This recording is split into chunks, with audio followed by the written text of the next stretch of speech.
Subscribe करें हमारे YouTube channel Shri Brij Gopal ji Maharaj को तथा ऐसी मीठी मीठी वाणी से कथाओं का आनंद लें। जन्म लेना और मर जाना, मोटा होना पतला होना, ये सब शरीर के धर्म है। कोई सूखा है, कोई मोटा है, कोई गट्टा है, शरीर के धर्म। भूख लगना, प्यास लगना, निद्रा, भय, भोजन गिलानी, ये सब प्राण और मन बुद्धि के धर्म है। संत भरत जी कहते हैं मैं प्राण नहीं हूं, मैं प्राण नहीं हूं, मैं बुद्धि नहीं हूं, मैं शरीर कैसे हो सकता हूं?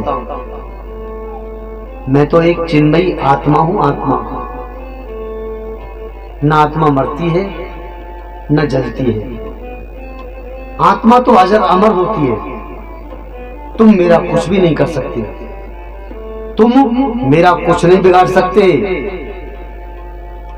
तुम गेहूं को पीसकर आटा बना सकते हो, तुम फूलों में से इत्र निकाल सकते हो, इससे ज्यादा और क्या करोगे? अब तो राजा रघुबर की आंखें एकदम खुल गई, उनको बोध हो गया और भरत जी के चरणों में साक्षात लेट गए। संत भरत जी ने उनको माफ कर दिया। फिर बनी जंगल में चले गए तपस्या के लिए, घोर तपस्या की। और उस देश में, जिस देश में मां भगवती की पूजा होती थी, उस देश के राजा ने कहा कि देखो कल भेंट चढ़ाई जाएगी, जल्दी से कोई भेंट के लिए लेके आओ। सिपाही दौड़ करके गया, मेरू पर्वत की कंदराओं में देखा तो भरत जी तपस्या कर रहे हैं और तो कोई मिला नहीं। भरत जी को फिर पकड़ लिया, फिर राजा के पास लाए और उस देश में बहुत अच्छे से मां भगवती की पूजा की जाती थी, भेंट दी जाती थी। वहां उनको अच्छे अच्छे वस्त्र पहनाए गए, 56 प्रकार के भोग लगाए। भरत जी बहुत प्रसन्न हो गए कि यहाँ तो बहुत सेवा हो रही है। अब जैसे ही नंबर आया दूसरे दिन, भरत जी को पकड़कर 2 कोतवाल ले गए मां भगवती के सामने।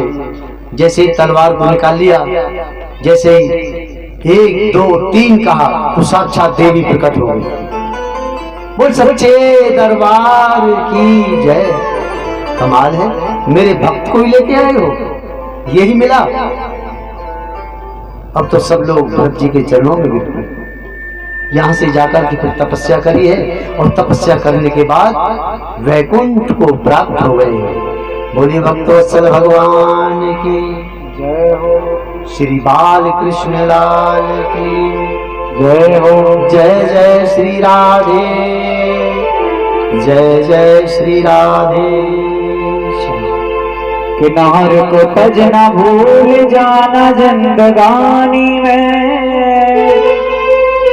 अगर दुनिया में रहो तो ऐसे जैसे कमल रहता है पानी में। आइए हरि नाम संकीर्तन करते हुए हरि राम भजन करे प्राणी। सब्सक्राइब करें हमारे YouTube चैनल श्री ब्रिज गोपाल जी महाराज को तथा ऐसी मीठी मीठी वाणी से कथाओं का आनंद लें।